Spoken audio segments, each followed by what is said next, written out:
ਵਾਹਿਗੁਰੂ ਸਾਹਿਬ ਜੀ। ਹਰ ਜੁਗ ਜੁਗ ਭਗਤ ਉਪਾਇਆ, ਪੈਜ ਰਖਦਾ ਆਇਆ ਰਾਮ ਰਾਜੇ। ਹਰ ਨਾਕਸ ਦੁਸ਼ਟ ਹਰ ਮਾਰਿਆ, ਪ੍ਰਹਿਲਾਦ ਤੁਰਾਇਆ। ਅਹੰਕਾਰੀਆਂ ਨਿੰਦਕਾਂ ਪਿੱਠ ਦੇ, ਨਾਮ ਦਿਓ ਮੁਖ ਲਾਇਆ। ਜਨ ਨਾਨਕ ਐਸਾ ਹਰ ਸੇਵਿਆ, ਅੰਤ ਲੈ ਛਡਾਇਆ। ਜਨ ਨਾਨਕ ਐਸਾ ਹਰ ਸੇਵਿਆ, ਅੰਤ ਲੈ ਛਡਾਇਆ। ਸੁਕੋ ਟਲ ਗੁਰ ਸੇਵੀਐ, ਅਹਨਿਸ ਸਹਜ ਸੁਭਾਅ। ਦਰਸ਼ਨ ਪਰਸਿਐ ਗੁਰੂ ਕੇ, ਜਨਮ ਮਰਨ ਦੁਖ ਜਾਏ। ਹੋਵੈ ਸਿਫਤ ਖਸਮ ਨੂਰ ਅਰਸੋਂ ਕੁਰਸੋਂ ਚਟੀ। ਤੁਧ ਡਿਠੇ ਸੱਚੇ ਪਾਤਸ਼ਾਹ, ਮਲ ਜਨਮ ਜਨਮ ਦੀ। ਤੁਧ ਡਿਠੇ ਸੱਚੇ ਪਾਤਸ਼ਾਹ, ਮਲ ਜਨਮ ਜਨਮ ਦੀ ਕੱਟੀਐ।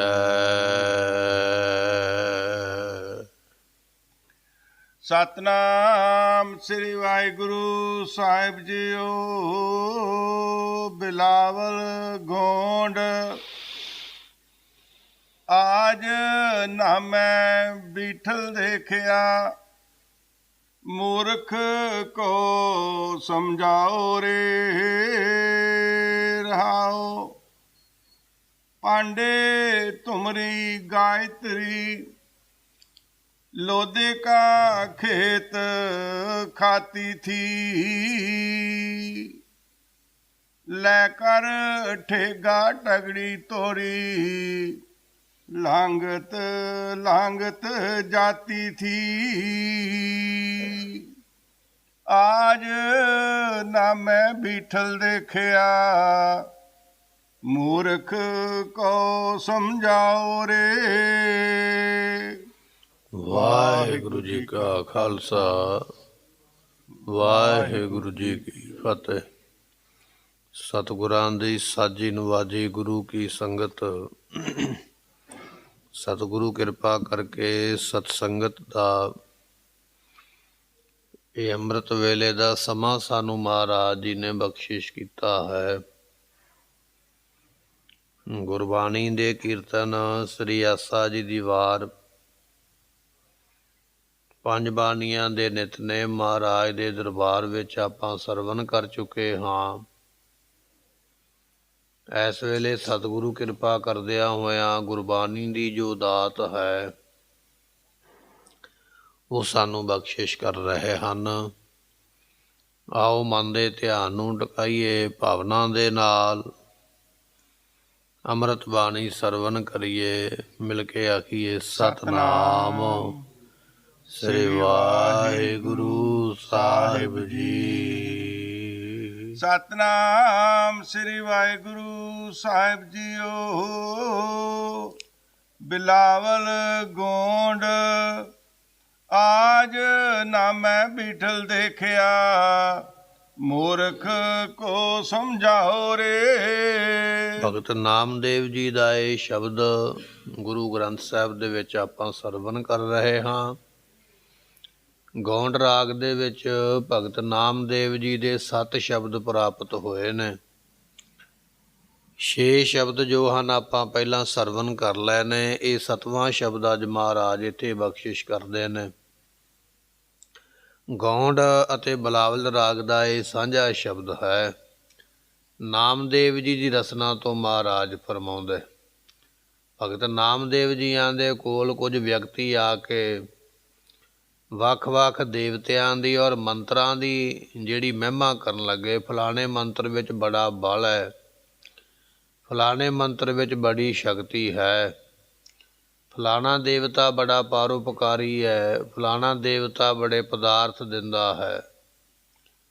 ਜਦੋਂ ਇਸ ਤਰ੍ਹਾਂ ਦੇ ਬਚਨ ਨਾਮਦੇਵ ਜੀਆਂ ਦੇ ਕੋਲ ਆਖੇ, ਨਾਮਦੇਵ ਜੀ ਸਮਾਧੀ ਵਿੱਚ ਬੈਠੇ ਸਨ। ਇਹ ਬਚਨ ਸੁਣ ਕੇ ਫਿਰ ਉਸ ਵੇਲੇ ਨਾਮਦੇਵ ਜੀਆਂ ਨੇ ਇਹ ਜੋ ਸ਼ਬਦ ਹੈ ਸਾਰਿਆਂ ਨੂੰ ਉਪਦੇਸ਼ ਦਿੰਦਿਆਂ ਹੋਇਆਂ ਫਿਰ ਬਖਸ਼ਿਸ਼ ਕੀਤਾ ਹੈ। ਫਰਮਾਉਂਦੇ ਹਨ, ਆਜ ਨਾਮੇ ਬੀਠਲ ਦੇਖਿਆ। ਨਾਮਦੇਵ ਜੀ ਕਹਿਣ ਲੱਗੇ, ਭਾਈ ਆਓ ਤੁਹਾਨੂੰ ਅੱਜ ਫਿਰ ਇੱਕ ਜਿਨ੍ਹਾਂ ਅਵਤਾਰਾਂ ਦੀ ਤੁਸੀਂ ਗੱਲ ਕਰਦੇ ਹੋ ਉਹਨਾਂ ਦੇ ਬਾਰੇ ਤੁਹਾਨੂੰ ਦੱਸੀਏ। ਗੁਰਮੁਖੋ ਬੀਠ ਨਾਮ ਇੱਟ ਦਾ ਹੈ। ਦੱਖਣ ਦੇ ਵਿੱਚ, ਦੱਖਣ ਦਾ ਜੋ ਇਲਾਕਾ ਹੈ, ਹਜ਼ੂਰ ਸਾਹਿਬ ਦੀ ਧਰਤੀ ਵੱਲ ਆਪਾਂ ਚਲੇ ਜਾਈਏ, ਉਸ ਇਲਾਕੇ ਵਿੱਚ ਬੀਠ ਇੱਟ ਨੂੰ ਆਖਦੇ ਨੇ। ਸੋ ਇਹ ਪਰਮਾਤਮਾ ਦਾ ਨਾਮ ਪੈ ਗਿਆ ਬੀਠਲ। ਪਰਮਾਤਮਾ ਦਾ ਇੱਕ ਭਗਤ ਹਰ ਵੇਲੇ ਭਗਤੀ ਕਰਿਆ ਕਰਦਾ, ਪੰਡਰੂਕ ਜੀ। ਜਿਸ ਵੇਲੇ ਪਰਮਾਤਮਾ ਦੇ ਦਰਸ਼ਨ ਹੋਏ ਤੇ ਦੇਣ ਵਾਸਤੇ ਕੋਲ ਕੁਝ ਨਹੀਂ ਹੈ। ਜਦੋਂ ਦਰਸ਼ਨ ਹੋਏ ਨਾ ਭਗਵਾਨ ਜੀਆਂ ਦੇ, ਦੇਣ ਵਾਸਤੇ ਕੋਲ ਕੁਝ ਨਹੀਂ। ਲੰਮੇ ਪੈ ਕੇ ਤੇ ਇੱਟ ਆਪਣੇ ਸਰਾਣੇ ਰੱਖਦੇ ਸਨ, ਇੱਟ ਦਾ ਸਰਾਣਾ ਲਾ ਕੇ ਲੰਮੇ ਪਿਆ ਕਰਦੇ। ਜਦੋਂ ਭਗਵਾਨ ਜੀਆਂ ਨੇ ਦਰਸ਼ਨ ਦਿੱਤੇ, ਹੋਰ ਤੇ ਦੇਣ ਨੂੰ ਕੁਝ ਨਹੀਂ ਹੈ,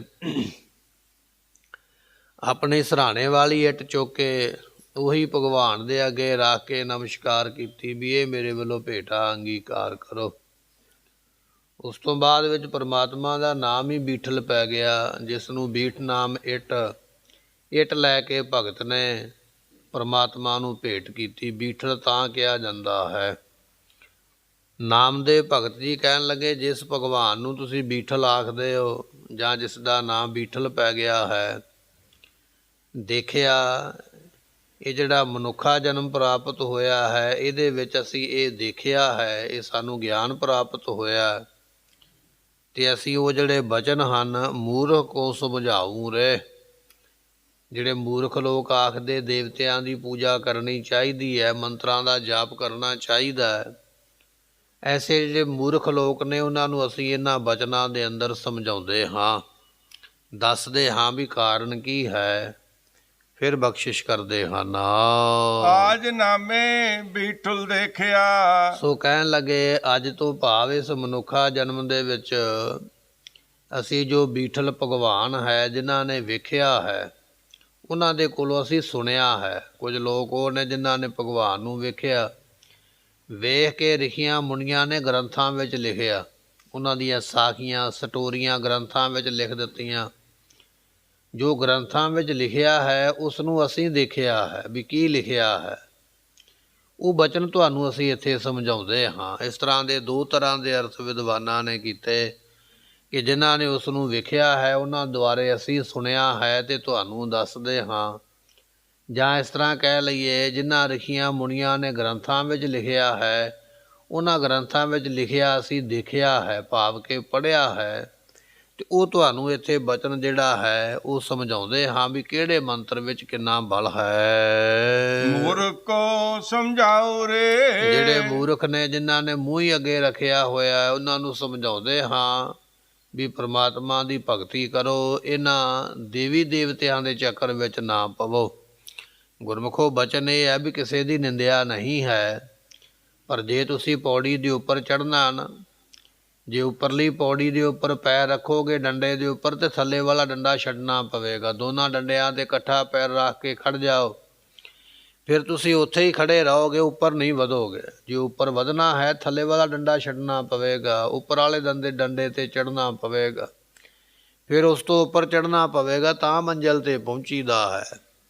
ਇੱਥੇ ਕਿਸੇ ਦੇਵੀ ਦੇਵਤੇ ਦੀ, ਕਿਸੇ ਇਸ਼ਟ ਦੀ ਜਾਂ ਕਿਸੇ ਧਰਮ ਦੀ ਨਿੰਦਿਆ ਨਹੀਂ ਹੈ, ਪਰ ਭਗਤ ਜੀ ਕਹਿੰਦੇ ਨੇ ਵੀ ਹੁਣ ਸਰਗੁਣ ਦੀ ਉਪਾਸਨਾ ਛੱਡ ਕੇ ਹੁਣ ਨਿਰਗੁਣ ਦੀ ਉਪਾਸਨਾ ਵੱਲ ਲੱਗੋ ਭਾਈ। ਸੋ ਇਸ ਕਰਕੇ ਬਚਨ ਇਹ ਹੈ ਵੀ ਉਹ ਸਮਝਾਉਂਦੇ ਹਨ ਵੀ ਜਿਹੜੇ ਲੋਕ ਮੂਰਖਤਾ ਦੇ ਵੱਸ ਹੋ ਕਰਕੇ ਇੱਕੇ ਜਗ੍ਹਾ ਤੇ ਖੜੇ ਹਨ ਉਹਨਾਂ ਨੂੰ ਉਪਦੇਸ਼ ਦਿੰਦੇ ਹਨ। ਰਹਾਉ ਪਾਂਡੇ ਤੁਮਰੀ ਗਾਇਤਰੀ ਲੋਧੇ ਕਾ ਖੇਤ ਖਾਤੀ ਥੀ। ਸੋ ਇੱਕ ਉਦਾਹਰਨ ਦਿੰਦੇ ਨੇ, ਕਹਿਣ ਲੱਗੇ ਗਾਇਤਰੀ ਮੰਤਰ ਜਿਹੜਾ ਸੂਰਜ ਦਾ ਮੰਨਿਆ ਜਾਂਦਾ ਹੈ ਔਰ ਗਾਇਤਰੀ ਮੰਤਰ ਵਿੱਚ ਗ੍ਰੰਥਾਂ ਨੇ ਲਿਖਿਆ ਵੀ ਇੰਨਾ ਬਲ ਹੈ ਵੀ ਇਹ ਬ੍ਰਹਮ ਹੱਤਿਆ ਦਾ ਪਾਪ ਵੀ ਲਾਹ ਦਿੰਦਾ ਹੈ। ਸੋ ਇਹਦੇ ਪਿੱਛੇ ਇੱਕ ਸਾਖੀ ਵਿਦਵਾਨਾਂ ਨੇ, ਗ੍ਰੰਥਕਾਰਾਂ ਨੇ ਸ਼ਾਸਤਰਾਂ ਵਿੱਚ ਲਿਖੀ ਹੈ ਕਿ ਇਹ ਜੋ ਗਾਇਤਰੀ ਹੈ ਇਹ ਬ੍ਰਹਮਾ ਜੀ ਦੀ ਪਤਨੀ ਹੈ। ਬ੍ਰਹਮਾ ਜੀਆਂ ਦੀਆਂ 3 ਪਤਨੀਆਂ ਨੇ, ਇੱਕ ਸਰਸਤੀ ਹੈ, ਇੱਕ ਸਵਤੀ ਹੈ, ਸੁਵੰਤੀ ਹੈ ਤੇ ਇੱਕ ਗਾਇਤਰੀ ਹੈ। 3 ਪਤਨੀਆਂ ਸਨ ਬ੍ਰਹਮਾ ਜੀ ਦੀਆਂ। ਕਿਸੇ ਗੱਲੋਂ ਉਹਨਾਂ ਦੇ ਆਪਸ ਵਿੱਚ ਝਗੜਾ ਹੋਇਆ, ਲੜਾਈ ਹੋਈ ਹੈ। 3 ਜਾਣੀਆਂ ਲੜ ਕੇ ਬ੍ਰਹਮਾ ਜੀ ਦੇ ਕੋਲ ਚਲੇ ਗਈਆਂ। ਬ੍ਰਹਮਾ ਜੀ ਨੇ ਤਿੰਨਾਂ ਦੀ ਗੱਲ ਸੁਣੀ ਹੈ ਤੇ ਜਿਹੜੀ ਗਾਇਤਰੀ ਹੈ ਇਹਦਾ ਕਸੂਰ ਜਾਣ ਕੇ ਉਹਨਾਂ ਨੇ ਸ਼ਰਾਫ ਦਾ ਬਚਨ ਕਹਿ ਦਿੱਤਾ। ਕਹਿਣ ਲੱਗੇ ਜਾਓ ਜਾ ਕੇ ਮਾਤ ਲੋਕ ਦੇ ਵਿੱਚ ਗਾਂ ਬੰਨਾ ਕਰੋ, ਤੁਸੀਂ ਇਹ ਗਲਤੀ ਕੀਤੀ ਹੈ, ਇਹਦੀ ਸਜ਼ਾ ਤੁਹਾਨੂੰ ਮਿਲੇਗੀ। ਇਹ ਬਚਨ ਸੁਣ ਕੇ ਜੋ ਗਾਇਤਰੀ ਹੈ, ਬ੍ਰਹਮਾ ਜੀ ਦੀ ਇਸਤਰੀ ਹੈ, ਉਹ ਗਾਂ ਦਾ ਰੂਪ ਧਾਰਨ ਕਰਕੇ ਗੰਗਾ ਦੇ ਕਿਨਾਰੇ ਕਹਿਣ ਲੱਗੇ ਵੀ ਕਿਸੇ ਜ਼ਿਮੀਂਦਾਰ ਦੇ ਖੇਤ ਨੂੰ ਖਾਂਦੀ ਪਈ ਹੈ। ਲੋਧੇ ਕਾ ਖੇਤ ਖਾਤੀ ਥੀ। ਲੋਧਾ ਨਾਮ ਦਾ ਇੱਕ ਜੱਟ ਹੈ, ਲੋਧੇ ਗੋਤ ਹੈ, ਜਿਹੜੇ ਗੰਗਾ ਦੇ ਕਿਨਾਰੇ ਰਹਿਣ ਵਾਲੇ ਲੋਕ ਨੇ ਨਾ, ਹਰਿਦੁਆਰ ਦੀ ਸਾਈਡ ਨੂੰ ਜਾਈਏ ਸੋ ਉਹਨਾਂ ਦੇ ਵਿੱਚ ਇੱਕ ਗੋਤ ਹੈ ਲੋਧੇ, ਤੇ ਉਹ ਜੱਟ ਇੱਕ ਵਿਅਕਤੀ ਹੈ, ਲੋਧਾ ਉਸਦੀ ਗੋਤ ਹੈ। ਕਹਿਣ ਲੱਗੇ ਵੀ ਪਾਂਡੇ ਤੁਮਰੀ ਗਾਇਤਰੀ, ਇਹ ਜਿਹੜੀ ਗਾਇਤਰੀ ਹੈ ਗਾਂ ਬਣ ਕੇ ਲੋਧੇ ਕਾ ਖੇਤ ਖਾਤੀ ਥੀ, ਲੋਧੇ ਜੱਟ ਦਾ ਖੇਤ ਚਰਦੀ ਪਈ ਹੈ। ਜਦੋਂ ਇਸ ਗਾਂ ਨੇ ਉਸਦੇ ਖੇਤ ਨੂੰ ਚਰਿਆ, ਉਸਦੀ ਫਸਲ ਨੂੰ ਖਾਧਾ ਹੈ। ਲੈ ਕੇ ਠੇਗਾ ਟਗਰੀ ਤੋਰੀ। ਹੁਣ ਉਸ ਵੇਲੇ ਲੋਧੇ ਨੂੰ ਨਹੀਂ ਪਤਾ ਵੀ ਇਹ ਗਾਇਤਰੀ ਹੈ। ਉਸਨੇ ਤੇ ਪਸ਼ੂ ਜਾਣਿਆ ਵੀ ਇਹ ਪਸ਼ੂ ਮੇਰੀ ਖੇਤੀ ਨੂੰ ਖਾ ਰਿਹਾ ਹੈ। ਉਸ ਗਊ ਨੂੰ ਪਸ਼ੂ ਜਾਣ ਕੇ ਉਹਨੇ ਡੰਡਾ ਫੜਿਆ ਹੱਥ ਵਿੱਚ ਵੀ ਇਹ ਮੇਰੀ ਖੇਤੀ ਉਜਾੜ ਦਿੱਤੀ ਹੈ, ਮੇਰੀ ਤੇ ਫਸਲ ਖਾ ਗਈ ਹੈ। ਉਸ ਲੋਧੇ ਜੱਟ ਨੇ ਡੰਡਾ ਲੈ ਕੇ ਤੇ ਉਸ ਵੇਲੇ ਫਿਰ ਤਗੜੀ ਤੋੜੀ, ਉਸ ਦੀ ਜਿਹੜੀ ਟੰਗਰੀ ਸੀ, ਟੰਗਰੀ ਭਾਵ ਕੇ ਲੱਤ, ਡੰਡਾ ਮਾਰ ਕੇ ਲੱਤ ਤੋੜ ਦਿੱਤੀ ਕਿ ਇਸ ਪਸ਼ੂ ਨੇ ਮੇਰੀ ਖੇਤੀ ਨੂੰ ਖਾਧਾ ਹੈ। ਲੋਧੇ ਜੱਟ ਨੇ ਗੁੱਸੇ ਵਿੱਚ ਆ ਕੇ ਡੰਡਾ ਲੈ ਕੇ ਮੋਟਾ ਸਾਰਾ ਤੇ ਇਸ ਗਾਂ ਦੀ ਟੰਗ ਤੋੜ ਦਿੱਤੀ, ਲੱਤ ਤੋੜ ਦਿੱਤੀ ਹੈ। ਲਾਂਗਤ ਲਾਂਗਤ ਜਾਤੀ ਥੀ। ਹੁਣ ਜੇ ਪਸ਼ੂ ਦੀ ਲੱਤ ਟੁੱਟ ਜਾਵੇ ਜਾਂ ਲੱਤ ਤੇ ਡੰਡਾ ਜ਼ੋਰ ਦੀ ਵੱਜੇ ਤੇ ਫਿਰ ਲੰਗੜਾ ਹੋ ਜਾਂਦਾ, ਲੰਗ ਮਾਰ ਕੇ ਤੁਰਦਾ ਹੈ। ਸੋ ਨਾਮਦੇਵ ਜੀ ਕਹਿਣ ਲੱਗੇ ਵੀ ਉਹ ਗਾਇਤਰੀ ਜਿਹੜੀ ਹੈ ਗਊ ਬਣ ਕੇ ਆਈ ਹੈ, ਉਹ ਹੁਣ ਲਾਂਗਤ ਲਾਂਗਤ ਜਾਤੀ ਥੀ, ਹੁਣ ਲੰਗੜਾ ਕੇ ਤੁਰਦੀ ਅਸੀਂ ਵੇਖੀ ਹੈ। ਇੱਕ ਵਿਅਕਤੀ ਕਹਿੰਦਾ ਪਿਆ ਨਾ, ਕਹਿਣ ਲੱਗਾ ਵੀ ਗਾਇਤਰੀ ਮੰਤਰ ਵਿੱਚ ਬੜਾ ਬਲ ਹੈ ਜਿਹੜਾ ਬ੍ਰਹਮ ਹੱਤਿਆ ਦੇ ਦੋਸ਼ ਨੂੰ ਦੂਰ ਕਰ ਦਿੰਦਾ ਹੈ। ਉਸ ਵੇਲੇ ਨਾਮਦੇਵ ਜੀ ਨੇ ਬਚਨ ਬਖਸ਼ਿਸ਼ ਕੀਤਾ। ਕਹਿਣ ਲੱਗੇ ਨਹੀਂ ਭਾਈ, ਉਹ ਗਾਇਤਰੀ ਤੇ ਖੁਦ ਸ਼ਰਾਫ ਲੈ ਕੇ ਦੁਨੀਆ ਦੇ ਵਿੱਚ ਗਾਂ ਬਣ ਕੇ ਤੁਰੀ ਫਿਰਦੀ ਹੈ ਅਤੇ ਕਿਸੇ ਜ਼ਿਮੀਂਦਾਰ ਦਾ ਉਸਨੇ ਖੇਤ ਖਾ ਲਿਆ, ਉਹਨੇ ਉਸਦੀ ਲੱਤ ਤੋੜੀ ਹੈ। ਇਹ ਗ੍ਰੰਥਾਂ ਵਿੱਚ ਲਿਖਿਆ ਹੋਇਆ ਹੈ। ਇਸ ਤਰ੍ਹਾਂ ਲੰਗੜਾਉਂਦੀ ਹੋਈ, ਲੰਗ ਮਾਰ ਕੇ ਤੁਰਦੀ ਹੋਈ ਲੋਕਾਂ ਨੇ ਵੇਖੀ ਹੈ। ਸ਼ਾਸਤਰਾਂ ਵਿੱਚ, ਹਿੰਦੂ ਧਾਰਮਿਕ ਗ੍ਰੰਥਾਂ ਵਿੱਚ ਸਾਖੀਆਂ ਲਿਖੀਆਂ ਹੋਈਆਂ। ਸੋ ਇਸ ਤਰ੍ਹਾਂ ਕਹਿੰਦੇ ਵੀ ਇਹ ਦੇਖਿਆ ਹੈ। ਇਸੇ ਪੰਕਤੀ ਨੂੰ ਦੁਬਾਰਾ ਫਿਰ ਬਖਸ਼ਿਸ਼ ਕਰਦੇ ਹਨ। ਪਾਂਡੇ ਤੁਮਰੀ ਗਾਇਤਰੀ। ਸੋ ਗਾਇਤਰੀ ਨਾਮ ਦਾ ਇੱਕ ਮੰਤਰ ਹੈ। ਵਿਦਵਾਨਾਂ ਨੇ ਇਸ ਤਰ੍ਹਾਂ ਕਥਨ ਕੀਤਾ ਹੈ ਕਿ ਵਿਸ਼ਵਾਮਿੱਤਰ ਨਾਮ ਦੇ ਇੱਕ ਰਾਜਾ ਹੋਏ ਪਹਿਲੇ ਸਮੇਂ ਵਿੱਚ, ਬੜੇ ਤੇਜ ਪ੍ਰਤਾਪੀ ਸਨ, ਬੜੇ ਬਲ ਵਾਲੇ। ਸੋ ਉਸ ਵੇਲੇ ਆਪਣੀ ਫੌਜ ਦੇ ਨਾਲ ਸ਼ਿਕਾਰ ਕਰਨ ਵਾਸਤੇ ਜੰਗਲ ਦੇ ਵਿੱਚ ਗਏ। ਜਿਸ ਵੇਲੇ ਜੰਗਲ ਦੇ ਵਿੱਚ ਸ਼ਿਕਾਰ ਕਰਨ ਵਾਸਤੇ ਗਏ ਤੇ ਕਹਿਣ ਲੱਗੇ ਇੱਥੇ ਇੱਕ ਰਿਖੀ ਰਹਿੰਦੇ ਨੇ, ਮਹਾਤਮਾ ਰਹਿੰਦੇ ਸਨ। ਸੋ ਉਸ ਵੇਲੇ ਮਹਾਤਮਾ ਨੇ ਵੇਖਿਆ ਵੀ ਰਾਜਾ ਆਇਆ ਹੈ ਤੇ ਉਸਨੇ, ਮਹਾਤਮਾ ਨੇ ਬੇਨਤੀ ਕੀਤੀ ਰਾਜੇ ਵਿਸ਼ਵਾਮਿੱਤਰ ਨੂੰ ਵੀ ਮੇਰੇ ਘਰ ਇੱਥੇ ਰਹਿ ਕੇ ਅੱਜ ਤੁਸੀਂ ਪ੍ਰਸ਼ਾਦਾ ਪਾਣੀ ਛਕੋ। ਜਦੋਂ ਇਹ ਬਚਨ ਰਿਖੀ ਜੀ ਨੇ ਕੀਤਾ ਉਸ ਵੇਲੇ ਤੇ ਰਾਜਾ ਕਹਿਣ ਲੱਗਿਆ ਵੀ ਨਹੀਂ, ਮੇਰੇ ਕੋਲ ਬਹੁਤ ਵੱਡੀ ਫੌਜ ਹੈ, ਮੇਰੀ ਫੌਜ ਦਾ ਤੁਸੀਂ ਲੰਗਰ ਪ੍ਰਸ਼ਾਦਾ ਕਿਵੇਂ ਬਣਾਓਗੇ। ਉਸ ਵੇਲੇ ਰਿਖੀ ਜੀ ਕਹਿਣ ਲੱਗੇ ਵੀ ਕੋਈ ਗੱਲ ਨਹੀਂ, ਤੂੰ ਫਿਕਰ ਨਾ ਕਰ, ਸਾਡੇ ਕੋਲ ਸਾਰੇ ਯਤਨ ਹਨ, ਅਸੀਂ ਪ੍ਰਸ਼ਾਦਾ ਬਣਾ ਸਕਦੇ ਹਾਂ। उस वेले रिखी जियां ने अपने मंत्रां दे बल दे नाल कामधेन गऊ नूं बुलाया। गऊ बुला के विश्वामित्र जो राजा है इस दी सारी फौज का लंगर भंडारा किया। ਜਦੋਂ ਲੰਗਰ ਭੰਡਾਰਾ ਭੋਜਨ ਛਕਿਆ ਤੇ ਉਸ ਵੇਲੇ ਰਾਜਾ ਬੜਾ ਹੈਰਾਨ ਹੋਇਆ ਵੀ ਰਿਖੀ ਇਕੱਲਾ ਹੀ ਆਸ਼ਰਮ ਦੇ ਵਿੱਚ ਕੁਟੀਆ ਵਿੱਚ ਰਹਿੰਦਾ, ਇੰਨੀ ਵੱਡੀ ਫੌਜ ਦਾ ਇਹ ਲੰਗਰ ਕਿਵੇਂ ਬਣਾ ਸਕਦਾ ਹੈ। ਉਸ ਵੇਲੇ ਜਾ ਕੇ ਰਿਖੀ ਜੀ ਨੂੰ ਪੁੱਛ ਹੀ ਲਿਆ ਵੀ ਤੁਸੀਂ ਇੰਨਾ ਪ੍ਰਬੰਧ ਕਿਵੇਂ ਕੀਤਾ ਹੈ। ਰਿਖੀ ਜੀਆਂ ਨੇ ਦੱਸਿਆ, ਕਹਿਣ ਲੱਗੇ ਵੀ ਪ੍ਰਬੰਧ ਮੈਂ ਨਹੀਂ ਕੀਤਾ, ਮੈਂ ਤੇ ਮੰਤਰ ਪੜ੍ਹ ਕੇ ਕਾਮਧੇਨ ਗਊ ਬੁਲਾਈ ਸਵਰਗਾਂ ਦੇ ਵਿੱਚੋਂ। ਉਹਦੇ ਕੋਲੋਂ ਜੋ ਜੋ ਮੈਂ ਮੰਗਿਆ ਹੈ ਉਹਨੇ ਝੱਟ ਪੈਦਾ ਕਰ ਦਿੱਤਾ, ਮੈਂ ਤੇਰੀ ਫੌਜ ਨੂੰ ਛਕਾ ਦਿੱਤਾ ਹੈ। ਰਾਜਾ ਕਹਿਣ ਲੱਗਾ ਵੀ ਐਸੀ ਗਊ ਤੇ ਫਿਰ ਮੈਨੂੰ ਚਾਹੀਦੀ ਹੈ, ਮੇਰੇ ਕੋਲ ਫੌਜ ਹੈ, ਮੈਨੂੰ ਰੋਜ਼ ਨਵੀਆਂ ਥਾਵਾਂ 'ਤੇ ਜਾਣਾ ਪੈਂਦਾ ਹੈ, ਤੇ ਤੁਸੀਂ ਇਹ ਗਊ ਮੈਨੂੰ ਦੇ ਦਿਓ। ਤੇ ਰਿਖੀ ਮਹਾਤਮਾ ਕਹਿਣ ਲੱਗੇ ਵੀ ਨਹੀਂ ਰਾਜਨ, ਤੇਰੇ ਕੋਲ ਤੇ ਰਾਜ ਰੂਪੀ ਗਊ ਪਹਿਲਾਂ ਹੀ ਹੈ, ਤੂੰ ਰਾਜਾ ਹੈ, ਇਹ ਰਾਜ ਵੀ ਤੇ ਗਊ ਹੀ ਹੈ ਨਾ, ਜੋ ਤੂੰ ਚਾਹਵੇਂ ਕਰ ਸਕਦਾ ਹੈ। ਇਹ ਤੇਰੇ ਕੋਲ ਰਾਜ ਰੂਪੀ ਗਊ ਹੈ, ਇਹ ਜਿਹੜੀ ਕਾਮਧੇਨ ਗਊ ਹੈ ਇਹ ਤੇ ਸਾਧੂ ਸੰਤਾਂ ਦੀ ਦੇਣ ਪੂੰਜੀ ਹੈ, ਵੀ ਉਹਨਾਂ ਵਾਸਤੇ ਹੈ। ਬਾਕੀ ਜੇ ਤੂੰ ਫਿਰ ਵੀ ਇਹ ਗਾਂ ਲੈਣੀ ਚਾਹੁੰਦਾ ਹੈ ਤੇ ਇਹ ਤੇ ਬ੍ਰਹਮ ਰਿਖੀਆਂ ਨੂੰ ਮਿਲਦੀ ਹੈ, ਤੂੰ ਬ੍ਰਹਮ ਰਿਖੀ ਜਦੋਂ ਬਣੇਗਾ ਉਦੋਂ ਇਹ ਦਾਤ ਤੈਨੂੰ ਮਿਲੇਗੀ। ਮਨ ਵਿੱਚ ਸੋਚ ਕੇ ਕਹਿਣ ਲੱਗਾ ਵੀ ਠੀਕ ਹੈ, ਮੈਂ ਬ੍ਰਹਮ ਰਿਖੀ ਬਣ ਜਾਂਦਾ। ਆਪਣੇ ਮਹਿਲਾਂ ਵਿੱਚ ਵਾਪਸ ਚਲੇ ਗਿਆ।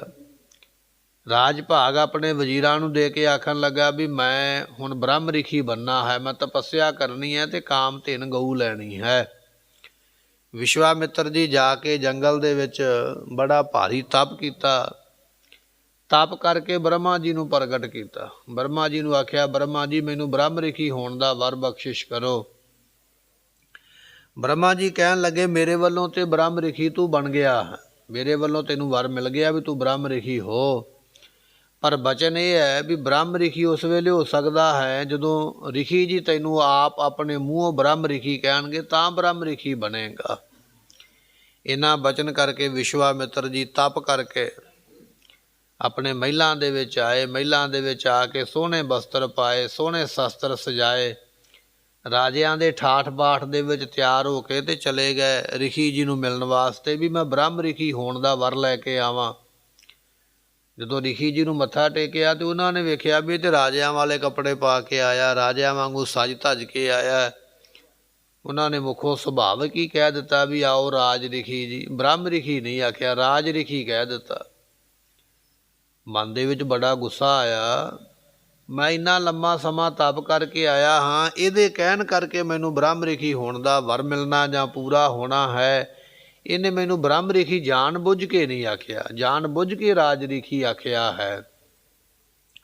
ਸੋ ਇਸ ਤਰ੍ਹਾਂ ਦੀ ਵਿਚਾਰ ਲੈ ਕੇ ਉਸ ਵੇਲੇ ਜਦੋਂ ਵਾਪਸ ਮੁੜਿਆ ਤੇ ਰਸਤੇ ਦੇ ਵਿੱਚ ਇਸੇ ਰਿਖੀ ਦੇ ਬੱਚੇ ਤਪ ਕਰਦੇ ਪਏ ਸਨ, ਆਪਣੀ ਇਸ ਗੱਲ ਦਾ ਬਦਲਾ ਲੈਣ ਵਾਸਤੇ ਕਿ ਮੈਨੂੰ ਰਾਜ ਰਿਖੀ ਕਿਉਂ ਆਖਿਆ ਹੈ, ਮੈਨੂੰ ਬ੍ਰਹਮ ਰਿਖੀ ਕਿਉਂ ਨਹੀਂ ਆਖਿਆ। ਇਸ ਗੱਲ ਦਾ ਬਦਲਾ ਲੈਣ ਵਾਸਤੇ ਰਿਖੀ ਦੇ ਇੱਕ ਪੁੱਤਰ ਨੂੰ ਮਾਰ ਦਿੱਤਾ, ਉਹਦਾ ਕਤਲ ਕਰ ਦਿੱਤਾ ਵੀ ਮੈਂ ਇਹ ਬਦਲਾ ਲੈ ਲਿਆ ਹੈ। ਦੂਜੇ ਦਿਨ ਫਿਰ ਆ ਗਿਆ ਰਾਜਿਆਂ ਵਾਲੇ ਕੱਪੜੇ ਪਾ ਕੇ, ਫਿਰ ਮੱਥਾ ਟੇਕਿਆ ਰਿਖੀ ਨੂੰ। ਰਿਖੀ ਜੀਆਂ ਨੇ ਫਿਰ ਕਹਿ ਦਿੱਤਾ ਵੀ ਆਓ ਰਾਜ ਰਿਖੀ। ਰਾਜ ਰਿਖੀ ਬਚਨ ਸੁਣਦਾ ਤੇ ਗੁੱਸਾ ਆਉਂਦਾ। ਦੂਜੇ ਦਿਨ ਫਿਰ ਇੱਕ ਪੁੱਤਰ ਕਤਲ ਕਰ ਦਿੱਤਾ। ਕਹਿਣ ਤੋਂ ਭਾਵ ਵੀ 100 ਦੇ 100 ਹੀ ਪੁੱਤਰ ਮਾਰ ਦਿੱਤੇ। ਸਾਰੇ ਪੁੱਤਰ ਮਾਰ ਕੇ ਇੱਕ ਦਿਨ ਮਨ ਵਿੱਚ ਸੋਚਦਾ ਵਿਚਾਰਦਾ ਵੀ ਮੈਂ ਬੜੀ ਭਾਰੀ ਗਲਤੀ ਕੀਤੀ ਹੈ, ਮੈਂ ਉਸ ਬੰਦੇ ਦੇ 100 ਪੁੱਤਰ ਮਾਰੇ ਪਰ ਉਹਨੇ ਮੈਨੂੰ ਅਜੇ ਤੱਕ ਕੁਝ ਨਹੀਂ ਕਿਹਾ ਹੈ, ਮੇਰੇ ਕੋਲੋਂ ਗਲਤੀ ਹੋਈ ਹੈ, ਮੈਨੂੰ ਜਾ ਕੇ ਮਾफ़ੀ ਮੰਗਣੀ ਚਾਹੀਦੀ ਹੈ।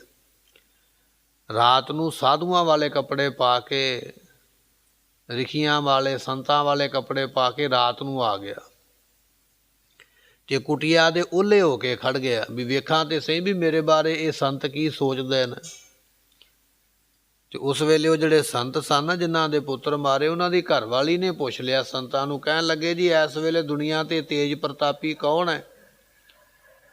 ਤੇ ਉਹਨਾਂ ਸੰਤਾਂ ਦੇ ਮੂੰਹ ਰਾਜੇ ਦਾ ਹੀ ਨਾਮ ਨਿਕਲਿਆ। ਕਹਿਣ ਲੱਗੇ ਵਿਸ਼ਵਾਮਿੱਤਰ ਨਾਮ ਦਾ ਜੋ ਰਾਜਾ ਹੈ ਨਾ, ਉਹਦੇ ਵਰਗਾ ਤਪ ਨਹੀਂ ਕਿਸੇ ਦਾ ਹੈਗਾ, ਉਹ ਬੜਾ ਤੇਜ ਪ੍ਰਤਾਪੀ ਹੈ, ਬੜਾ ਚੰਗਾ ਹੈ। ਹੁਣ ਵਿਸ਼ਵਾਮਿੱਤਰ ਰਾਜਾ ਜਿਹੜਾ ਉਹ ਕੁਟੀਆ ਦੇ ਦੂਜੇ ਬੰਨੇ ਲੋਕੇ ਆਪਣੀ ਸਿਫਤ ਸੁਣਦਾ ਪਿਆ। ਮਨ ਵਿੱਚ ਸੋਚਿਆ ਮੈਂ ਇਹਦੇ 100 ਪੁੱਤਰ ਮਾਰੇ, ਇਹ ਮੇਰੀ ਤਾਰੀਫ ਕਰਦਾ ਪਿਆ ਵੀ ਮੇਰੇ ਵਰਗਾ ਹੈ ਕੋਈ ਨਹੀਂ। ਤੇ ਉਸ ਵੇਲੇ ਲਿਬਾਸ ਬਦਲ ਕੇ ਸਾਧੂਆਂ ਵਾਲਾ ਪਾ ਕੇ ਗਿਆ ਸੀ। ਉਸੇ ਤਰ੍ਹਾਂ ਹੀ ਸਾਹਮਣੇ ਹੋ ਗਿਆ, ਮੱਥਾ ਟੇਕਿਆ, ਸਾਧੂਆਂ ਵਾਲੇ ਕੱਪੜੇ ਵੇਖ ਕੇ ਰਿਖੀ ਜੀ ਦੇ ਮੁਖੋਂ ਬਚਨ ਨਿਕਲ ਗਿਆ। ਕਹਿਣ ਲੱਗੇ, ਆਓ ਬ੍ਰਹਮ ਰਿਖੀ ਜੀ ਬੈਠੋ।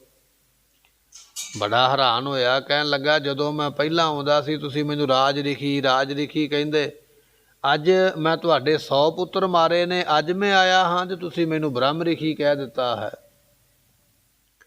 ਉਹ ਰਿਸ਼ੀ ਮਹਾਤਮਾ ਕਹਿਣ ਲੱਗੇ ਵੀ ਰਾਜਨ, ਗਲਤੀ ਮੇਰੀ ਨਹੀਂ ਹੈ, ਗਲਤੀ ਤੇਰੀ ਹੈ।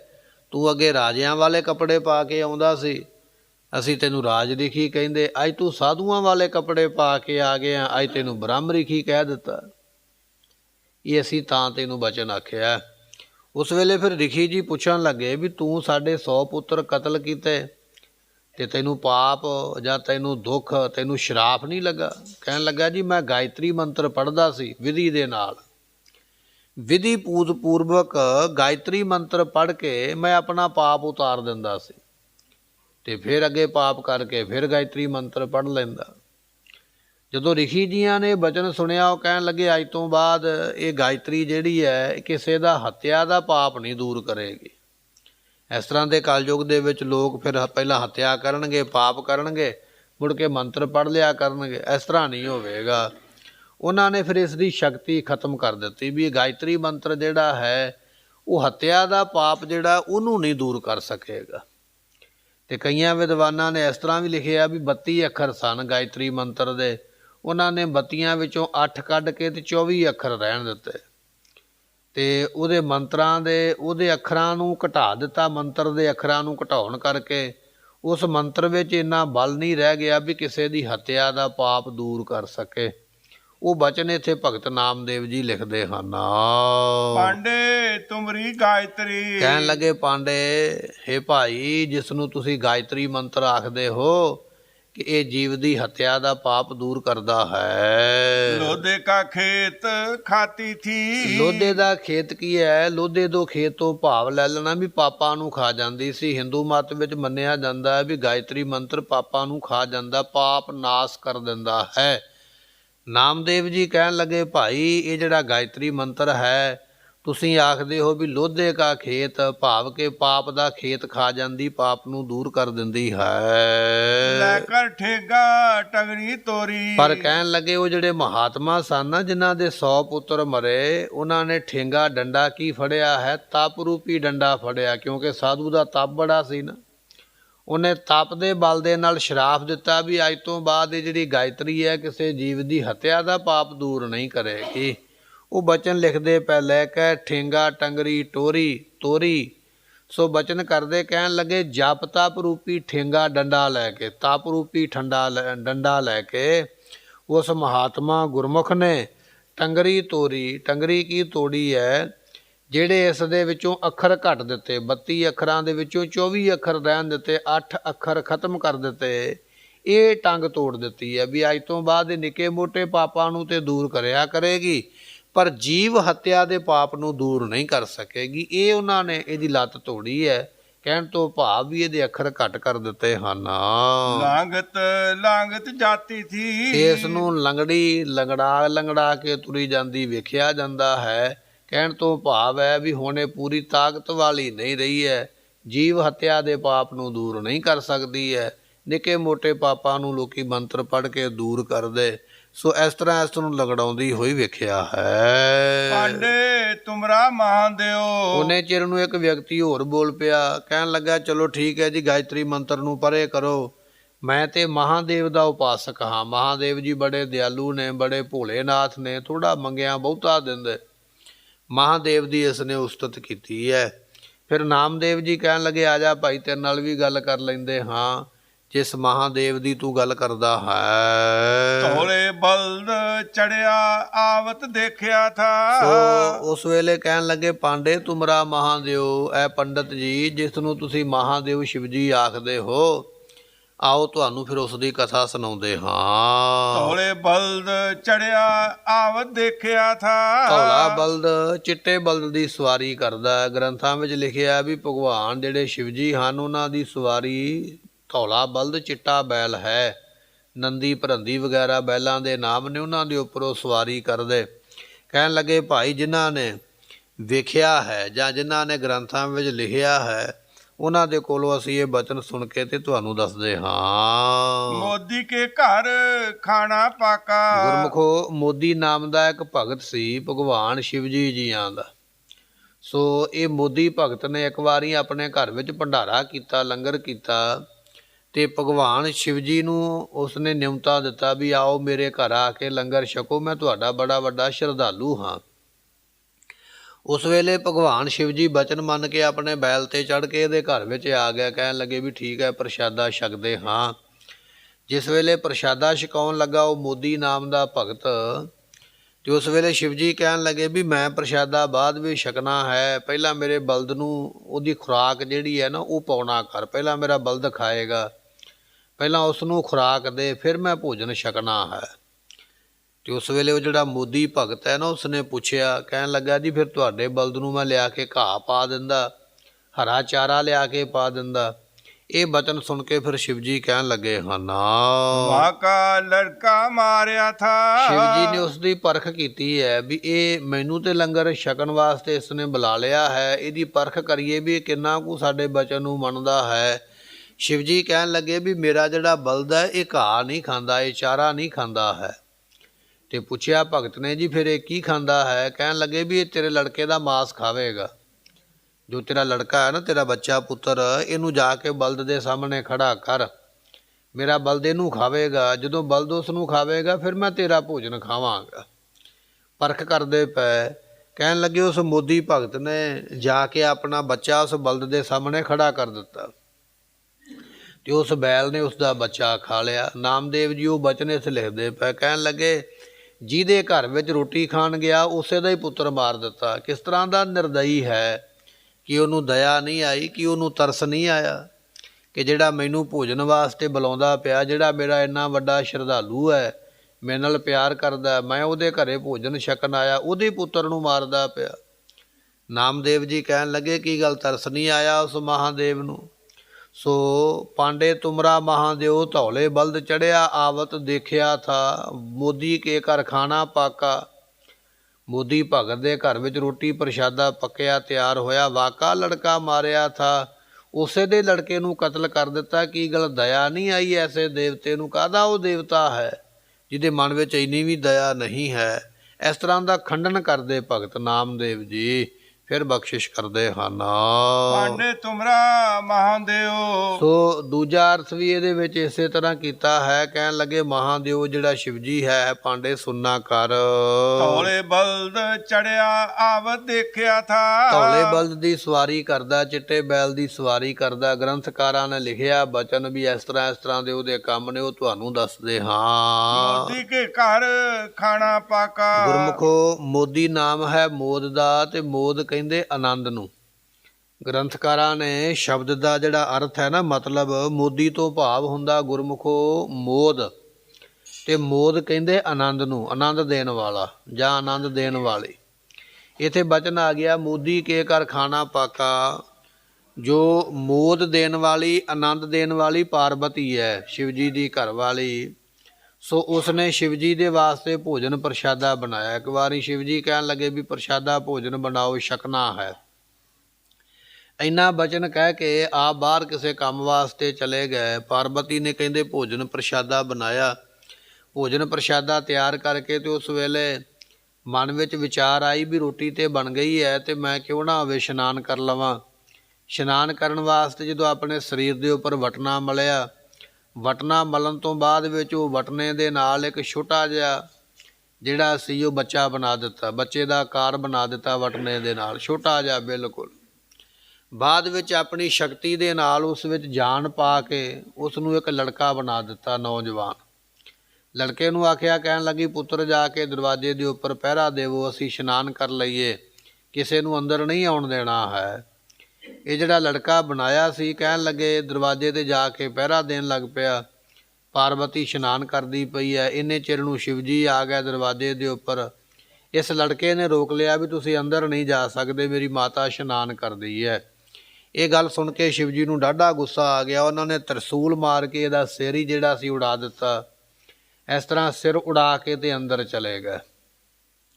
ਉਸ ਵੇਲੇ ਪਾਰਵਤੀ ਨੇ ਪੁੱਛਿਆ ਵੀ ਤੁਹਾਨੂੰ ਕਿਸੇ ਨੇ ਰੋਕਿਆ ਨਹੀਂ ਹੈ? ਕਹਿਣ ਲੱਗੇ ਵੀ ਇੱਕ ਲੜਕਾ ਸੀ, ਉਸਨੇ ਰੋਕਿਆ ਤੇ ਮੈਂ ਉਹਦਾ ਸਿਰ ਉਡਾ ਦਿੱਤਾ ਹੈ।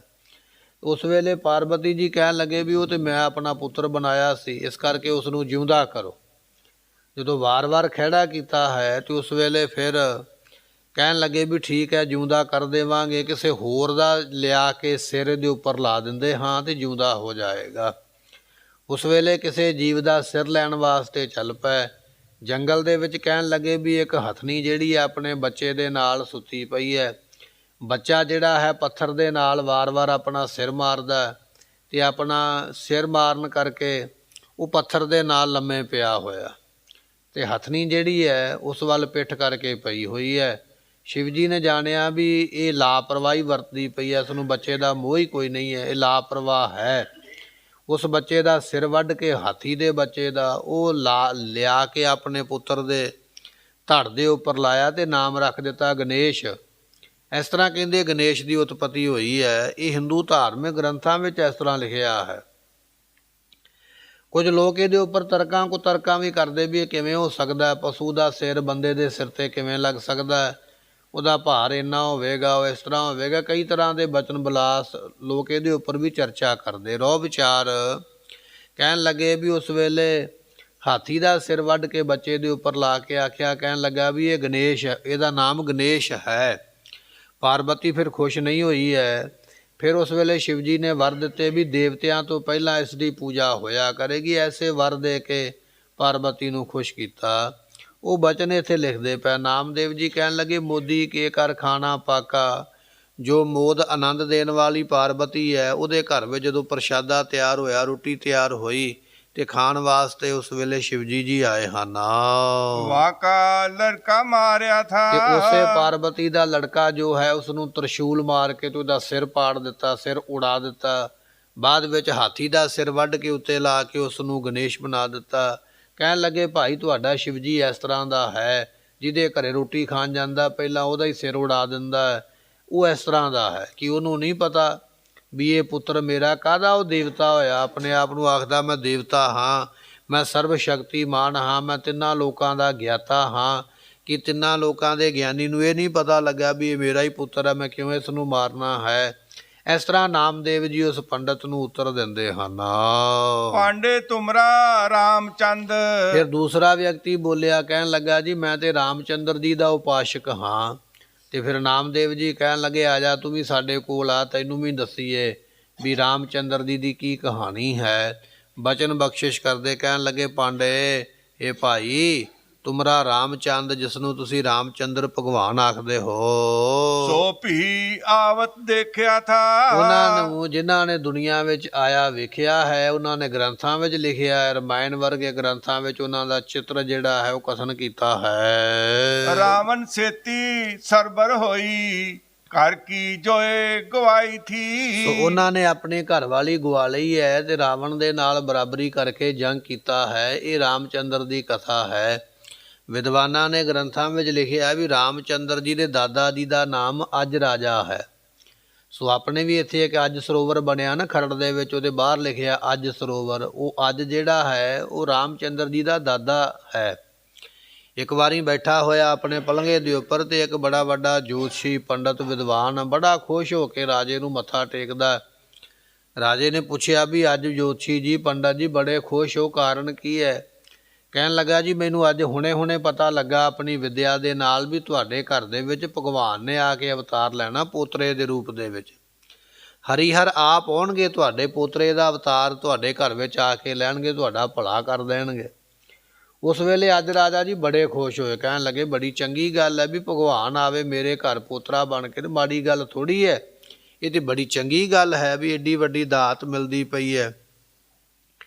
ਇੰਨੀ ਗੱਲ ਕਹਿ ਕੇ ਉਹ ਪੰਡਤ ਜੀ ਉਦਾਸ ਹੋ ਗਿਆ ਜੋਤਸ਼ੀ। ਉਸ ਵੇਲੇ ਰਾਜੇ ਨੇ ਪੁੱਛਿਆ ਵੀ ਤੁਸੀਂ ਉਦਾਸ ਕਿਉਂ ਹੋ ਗਏ ਹੋ। ਕਹਿਣ ਲੱਗਾ ਵੀ ਇਹਦੇ ਨਾਲ ਇੱਕ ਬੁਰੀ ਖਬਰ ਵੀ ਹੈ। ਤੇ ਉਸ ਵੇਲੇ ਅੱਜ ਰਾਜੇ ਨੇ ਪੁੱਛਿਆ, ਦਾਦੇ ਨੇ ਪੁੱਛਿਆ ਵੀ ਦੱਸ ਮਾੜੀ ਖਬਰ ਕੀ ਹੈ। ਕਹਿਣ ਲੱਗੇ ਮਾੜੀ ਖਬਰ ਇਹ ਹੈ ਵੀ ਉਹਦੇ ਕਰਮਾਂ ਵਿੱਚ ਇਹ ਲਿਖਿਆ ਹੈ ਵੀ ਉਹਨੂੰ 14 ਸਾਲਾਂ ਦਾ ਬਨਵਾਸ ਵੀ ਹੋਵੇਗਾ ਤੇ ਉਸਦੀ ਘਰਵਾਲੀ ਜੰਗਲ ਵਿੱਚ ਗੁਆਚ ਜਾਏਗੀ, ਕੋਈ ਲੈ ਜਾਵੇਗਾ, ਉਸਨੂੰ ਅਪਹਰਨ ਕਰ ਲਵੇਗਾ। ਇਹ ਬਚਨ ਸੁਣ ਕੇ ਉਸ ਵੇਲੇ ਅੱਜ ਰਾਜਾ ਬੜਾ ਪਛਤਾਇਆ। ਕਹਿਣ ਲੱਗਾ ਵੀ ਇਹੋ ਜਿਹਾ ਨਲਾਇਕ ਪੋਤਰਾ ਤੇ ਫਿਰ ਹੋਣਾ ਹੀ ਨਹੀਂ ਚਾਹੀਦਾ, ਜਿਹੜਾ ਆਪਣੀ ਜਨਾਨੀ ਗਵਾ ਲਵੇਗਾ, ਸਾਂਭ ਨਹੀਂ ਸਕੇਗਾ ਔਰ ਕਲੰਕ ਲਾਵੇਗਾ, ਸਾਰੀ ਕੁਲ ਦੇ ਉੱਪਰ ਕਲੰਕ ਲੱਗ ਜਾਏਗਾ, ਅਸੀਂ ਤੇ ਕਲੰਕਤ ਹੋ ਜਾਵਾਂਗੇ। ਇਸ ਤਰ੍ਹਾਂ ਦਾ ਨਲਾਇਕ ਨਾ ਹੀ ਹੋਵੇ ਤੇ ਚੰਗੀ ਗੱਲ ਹੈ। ਪਰ ਗੁਰਮੁਖੋ ਸਮਾਂ ਆਇਆ, ਦਸ਼ਰਥ ਜੀ ਪੈਦਾ ਹੋਏ। ਦਸ਼ਰਥ ਦੇ ਘਰ ਦੇ ਵਿੱਚ ਫਿਰ ਰਾਮਚੰਦਰ ਜੀ ਪੈਦਾ ਹੋਏ। ਰਾਮਚੰਦਰ ਜੀ ਜਦੋਂ ਜਵਾਨ ਹੋਏ ਉਸ ਵੇਲੇ ਵਿਚਾਰ ਇਹ ਚੱਲੀ ਕਿ ਜਿਹੜਾ ਭਰਤ ਹੈ ਉਸ ਨੂੰ ਰਾਜ ਦਿੱਤਾ ਜਾਵੇ ਔਰ ਰਾਮਚੰਦਰ ਜੀ ਨੂੰ 14 ਸਾਲਾਂ ਦਾ ਬਨਵਾਸ ਦਿੱਤਾ ਜਾਵੇ। ਸਾਖੀ ਬੜੀ ਲੰਮੀ ਹੈ। ਕਹਿਣ ਲੱਗੇ ਵੀ ਉਹ 14 ਸਾਲਾਂ ਦਾ ਬਨਵਾਸ ਲੈ ਕੇ ਰਾਮ ਜੀ ਜੰਗਲ ਵਿੱਚ ਚਲੇ ਗਏ। ਜੰਗਲ ਦੇ ਵਿੱਚ ਉਸ ਵੇਲੇ ਵਿਚਰਦਿਆਂ ਹੋਇਆਂ ਰਹਿੰਦਿਆਂ ਹੋਇਆਂ ਸੂਪਨਖਾ ਨਾਮ ਦੀ ਇੱਕ ਔਰਤ, ਇੱਕ ਲੜਕੀ ਹੈ। ਸੋ ਉਹ ਰਾਮ ਜੀਆਂ ਦੇ ਕੋਲ ਵਿਆਹ ਕਰਾਉਣ ਦਾ ਉਸਨੇ ਪ੍ਰਸਤਾਵ ਰੱਖਿਆ। ਰਾਮ ਜੀਆਂ ਨੇ ਆਖਿਆ ਅਸੀਂ ਤੇ ਪਹਿਲਾਂ ਹੀ ਵਿਆਹੇ ਹੋਏ ਹਾਂ, ਤੇ ਆਪਣੇ ਭਰਾ ਲਛਮਣ ਦੇ ਵੱਲ ਭੇਜ ਦਿੱਤਾ। ਲਛਮਣ ਨੇ ਉਸ ਦਾ ਨੱਕ ਵੱਢ ਦਿੱਤਾ, ਸੂਪਨਖਾ ਦਾ। ਬੜਾ ਸੋਹਣਾ ਨੱਕ, ਸੋਹਣਾ ਚਿਹਰਾ ਸੀ, ਵੱਢ ਕੇ ਕਰੂਪ ਕਰ ਦਿੱਤਾ। ਇਹ ਦੌੜਦੀ ਹੋਈ ਆਪਣੇ ਭਰਾ ਰਾਵਣ ਦੇ ਕੋਲ ਗਈ ਹੈ। ਰਾਵਣ ਨੇ ਆਪਣੀ ਭੈਣ ਦੀ ਨੱਕ ਦਾ ਵੱਢੇ ਦਾ ਬਦਲਾ ਲੈਣ ਵਾਸਤੇ ਉਸ ਵੇਲੇ ਸੀਤਾ ਦਾ ਅਪਹਰਨ ਕਰ ਲਿਆ, ਸੀਤਾ ਨੂੰ ਗਵਾਹ ਕਰ ਲਿਆ ਤੇ ਆਪਣੀ ਅਸ਼ੋਕ ਅਵਾਟਕਾ ਦੇ ਵਿੱਚ, ਲੰਕਾ ਦੇ ਵਿੱਚ ਲੈ ਕੇ ਉਸਨੇ ਕੈਦ ਕਰਕੇ ਰੱਖਿਆ। ਸੋ ਇਹ ਬਚਨ ਇੱਥੇ ਲਿਖਦੇ ਪਏ। ਕਹਿਣ ਲੱਗੇ ਪਾਂਡੇ ਤੁਮਰਾ ਰਾਮਚੰਦਰ ਜੋ ਭਗਵਾਨ ਜੀ ਹੋਏ ਹਨ, ਸੋ ਵੀ ਆਵਤ ਦੇਖਿਆ ਥਾ, ਜਿਨ੍ਹਾਂ ਨੇ ਆਇਆ ਹੋਇਆ ਵੇਖਿਆ ਤੇ ਗ੍ਰੰਥਾਂ ਵਿੱਚ ਲਿਖਿਆ ਹੈ, ਉਹਨਾਂ ਕੋਲੋਂ ਬਚਨ ਸੁਣ ਕੇ ਅਸੀਂ ਦੱਸਦੇ ਹਾਂ। ਰਾਵਣ ਛੇਤੀ ਸਰਬਰ ਹੋਈ, ਸਰਵਰ ਤੋਂ ਭਾਵ ਹੁੰਦਾ ਬਰਾਬਰੀ ਹੋਣੀ। ਗੁਰਮੁਖੋ ਨਾਮਦੇਵ ਜੀ ਕਹਿਣ ਲੱਗੇ ਰਾਮ ਦੀ ਤੇ ਰਾਵਣ ਦੀ ਬਰਾਬਰੀ ਹੋਈ। ਫਿਰ ਜੰਗ ਮੈਦਾਨ ਦੇ ਵਿੱਚ ਦੋ ਤਰ੍ਹਾਂ ਦੀ ਬਰਾਬਰੀ ਹੋਈ ਹੈ। ਇੱਕ ਬਰਾਬਰੀ ਤੇ ਇਹ ਹੋਈ ਵੀ ਇਹਨਾਂ ਨੇ ਸੀਤਾ, ਵਾਹਿਗੁਰੂ ਜੀ, ਇੱਕ ਤੇ ਬਰਾਬਰੀ ਇਹ ਹੋਈ ਵੀ ਇਹਨਾਂ ਨੇ ਰਾਵਣ ਦੀ ਭੈਣ ਦਾ ਨੱਕ ਵੱਢਿਆ।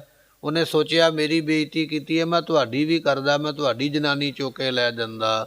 ਇਸ ਤਰ੍ਹਾਂ ਰਾਮ ਜੀ ਦੀ ਔਰਤ ਨੂੰ ਤਾਂ ਚੁੱਕਿਆ ਗਿਆ ਕਿਉਂਕਿ ਰਾਵਣ ਆਪਣੀ ਬੇਇੱਜ਼ਤੀ ਦਾ ਬਦਲਾ ਲੈਣਾ ਚਾਹੁੰਦਾ ਹੈ। ਮੇਰੀ ਭੈਣ ਦਾ ਨੱਕ ਵੱਢਿਆ, ਮੈਂ ਤੁਹਾਡਾ ਨੱਕ ਵੱਢ ਦੇਵਾਂਗਾ, ਦੁਨੀਆ 'ਤੇ ਤੁਸੀਂ ਨੱਕ ਵਿਖਾਉਣ ਜੋਗੇ ਨਹੀਂ ਰਹੋਗੇ। ਇਸ ਤਰ੍ਹਾਂ ਅਪਮਾਨ ਕਰਨ ਵਾਸਤੇ ਇਹ ਬਰਾਬਰੀ ਉਸਨੇ ਕੀਤੀ ਰਾਵਣ ਨੇ। ਜਿਵੇਂ ਮੇਰੀ ਬੇਇੱਜ਼ਤੀ ਕੀਤੀ ਹੈ ਦੁਨੀਆ ਵਿੱਚ, ਮੈਂ ਤੁਹਾਡੀ ਕਰਦਾ, ਤੁਹਾਨੂੰ ਕਲੰਕ ਲਾ ਦਿੰਦਾ। ਇੱਕ ਤੇ ਬਰਾਬਰੀ ਇਹ ਕੀਤੀ ਹੈ।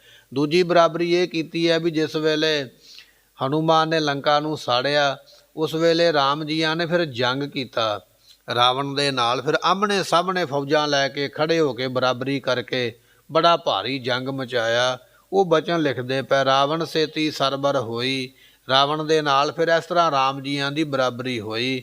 ਜੇ ਨੱਕ ਵੱਢਿਆ ਤੇ ਦੋਨਾਂ ਦਾ ਹੀ ਵੱਢਿਆ ਗਿਆ, ਜੇ ਜੰਗ ਕੀਤੀ ਹੈ ਤੇ ਦੋਨਾਂ ਨੇ ਆਮਣੀ ਸਾਹਮਣੀ ਜੰਗ ਕੀਤੀ ਹੈ। ਘਰ ਕੀ ਜੋਏ ਗਵਾਈ ਥੀ, ਆਪਣੀ ਘਰ ਵਾਲੀ ਜੋਏ ਜਿਹੜੀ ਇਸਤਰੀ ਹੈ ਜੋਰੂ, ਉਹ ਰਾਮ ਜੀ ਗਵਾ ਕੇ ਬੈਠ ਗਏ।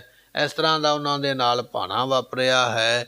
ਕਹਿਣ ਲੱਗੇ ਇੱਕ ਵਾਰੀ ਵਿਸ਼ਨੂੰ ਭਗਵਾਨ ਨੇ ਸੋ ਨਾਰਦ ਮੁਨੀ ਨੂੰ ਹਰੀ ਦਾ ਮੂੰਹ ਲਾ ਦਿੱਤਾ ਸੀ, ਬਾਂਦਰ ਦਾ ਮੂੰਹ ਲਾ ਦਿੱਤਾ ਕਿਸੇ ਗੱਲੋਂ। ਉਸ ਵੇਲੇ ਗੁੱਸੇ ਵਿੱਚ ਆ ਕੇ ਨਾਰਦ ਨੇ ਸ਼ਰਾਪ ਦਿੱਤਾ ਸੀ, ਜਿਵੇਂ ਮੇਰਾ ਅਪਮਾਨ ਕੀਤਾ ਹੈ ਮੇਰਾ ਬਾਂਦਰ ਦਾ ਮੂੰਹ ਲਾ ਕੇ, ਅਤੇ ਮੈਨੂੰ ਤੁਸੀਂ ਵਿਛੋੜਿਆ ਹੈ ਤੇ ਮੈਨੂੰ ਤੜਪਾਇਆ ਹੈ, ਸਮਾਂ ਆਵੇਗਾ ਤੁਸੀਂ ਬਾਂਦਰਾਂ ਦੀ ਸੇਵਾ ਦੇ ਯੋਗ ਹੋਵੋਗੇ, ਬਾਂਦਰ ਹੀ ਤੁਹਾਡੀ ਆ ਕੇ ਸੇਵਾ ਕਰਨਗੇ ਔਰ ਤੁਹਾਡਾ ਵੀ ਤੁਹਾਡੀ ਪਤਨੀ ਦੇ ਨਾਲੋਂ ਵਿਛੋੜਾ ਪਵੇਗਾ।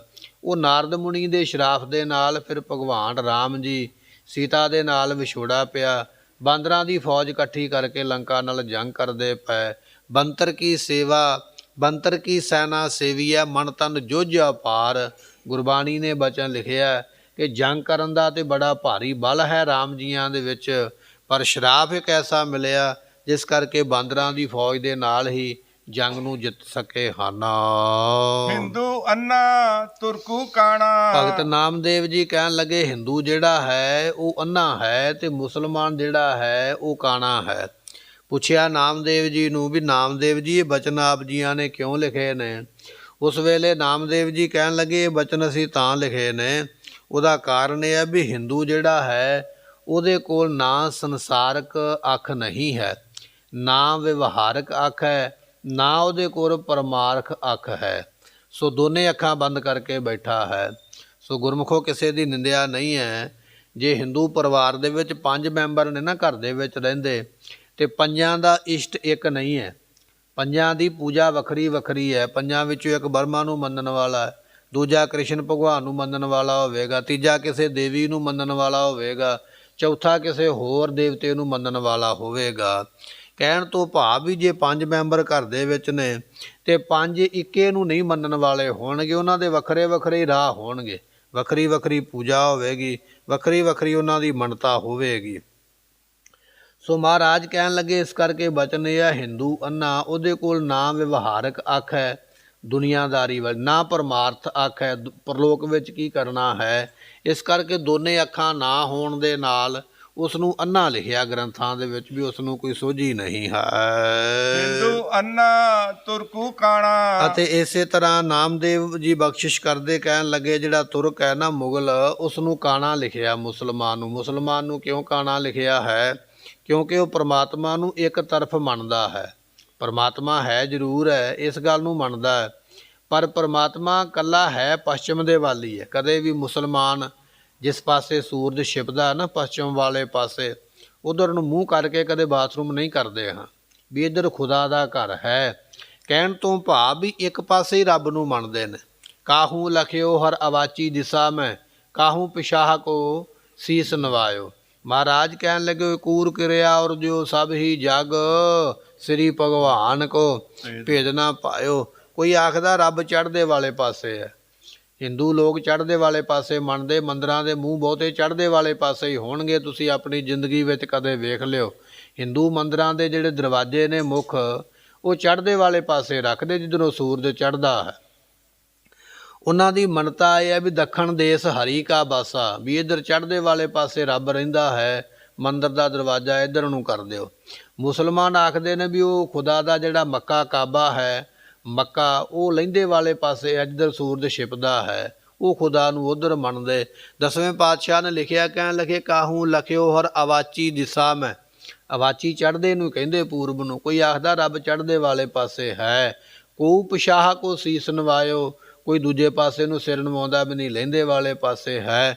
10ਵੇਂ ਪਾਤਸ਼ਾਹ ਕਹਿਣ ਲੱਗੇ ਕੂਰ ਕਿਰਿਆ ਔਰ ਦਿਓ ਸਭ ਹੀ ਜਗ, ਸਾਰੀ ਦੁਨੀਆ ਝੂਠੀ ਕਿਰਿਆ ਵਿੱਚ ਫਸ ਗਈ ਹੈ। ਸ੍ਰੀ ਭਗਵਾਨ ਕੋ ਰੱਬ ਦਾ ਭੇਦ ਨਹੀਂ ਪਾਇਆ, ਉਹ ਤੇ ਜਰੇ ਜਰੇ ਵਿੱਚ ਸਮਾਇਆ ਹੈ, ਉਹ ਤੇ ਕਣ ਕਣ ਵਿੱਚ ਸਮਾਇਆ ਹੈ। ਕੋਈ ਜਗ੍ਹਾ ਇਹੋ ਜਿਹੀ ਐਸੀ ਹੈ ਹੀ ਨਹੀਂ ਵੀ ਜਿੱਥੇ ਉਹ ਨਾ ਹੋਵੇ, ਐਸੀ ਉਸ ਦੀ ਸਮਰੱਥਾ ਹੈ। ਸੋ ਬਚਨ ਬਖਸ਼ਿਸ਼ ਕਰਦੇ ਕਹਿਣ ਲੱਗੇ ਮੁਸਲਮਾਨ ਕਾਣਾ ਇਸ ਕਰਕੇ ਹੈ ਕਿ ਉਸ ਦੀ ਵਿਵਹਾਰਕ ਨਹੀਂ ਪਰ ਪਰਮਾਰਥ ਅੱਖ ਹੈ। ਕਹਿਣ ਤੋਂ ਭਾਵ ਵੀ ਮੁਸਲਮਾਨ ਧਰਮ ਦਾ ਬੜਾ ਪੱਕਾ ਹੋਵੇਗਾ।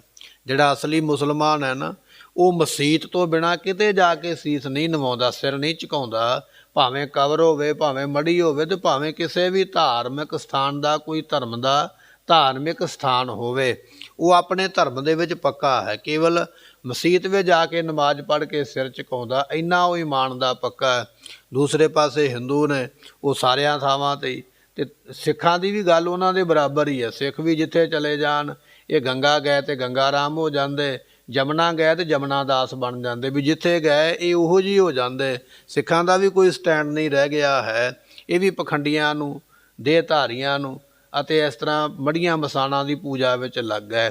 ਪਰ ਕਹਿਣ ਲੱਗੇ ਮੁਸਲਮਾਨ ਨੂੰ ਅੰਨਾ ਤਾਂ ਲਿਖਿਆ, ਮੁਸਲਮਾਨ ਨੂੰ ਕਾਣਾ ਤਾਂ ਲਿਖਿਆ ਕਿਉਂਕਿ ਉਸ ਦੀ ਪਰਮਾਰਥ ਅੱਖ ਹੈ। ਉਹ ਇੱਕ ਖੁਦਾ ਤੋਂ ਬਿਨਾਂ ਹੋਰ ਕਿਸੇ ਦੂਸਰੇ ਨੂੰ ਮੰਨਦਾ ਨਹੀਂ ਹੈ। ਦੋਹਾਂ ਤੇ ਗਿਆਨੀ ਸਿਆਣਾ। ਪਰ ਗੁਰਮੁਖੋ ਦੋਵਾਂ ਦੇ ਨਾਲੋਂ ਜਿਹੜਾ ਗਿਆਨਵਾਨ ਪੁਰਸ਼ ਹੈ ਨਾ, ਗਿਆਨੀ ਤੋਂ ਭਾਵ ਗਿਆਨਵਾਨ, ਜਿਸ ਨੂੰ ਅੰਦਰੋਂ ਗਿਆਨ ਹੋ ਗਿਆ ਹੈ। ਵਸੀ ਰੱਬ ਹਿਆਲੀ ਹੈ ਜੰਗਲ ਕਿਆ, ਢੂੰਡੇ ਭੈ ਕਾਹੂ ਕੋ ਦੇਤ ਨਹਿ ਭੈ ਮਾਨ ਧਿਆਨ, ਕਹੋ ਨਾਨਕ ਸੁਨ ਰੇ ਮਨਾ।